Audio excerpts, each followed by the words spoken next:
తెలంగాణలోని కాంగ్రెస్ ప్రభుత్వంపై Maoist party సంచలన లేఖ.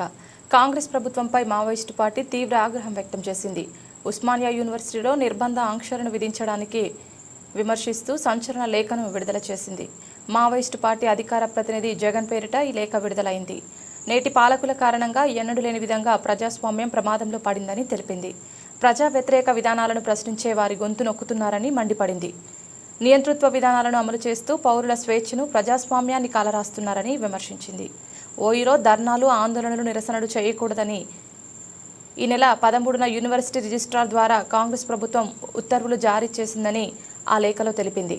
ఈ ఉత్తర్వులకు విరుద్ధంగా వ్యవహరించిన వారిని శిక్షిస్తామని హెచ్చరించిందని, విద్యార్థుల పోరాటాలపై ఉక్కుపాదం మోపుతోందని ఆగ్రహం వ్యక్తం చేసింది.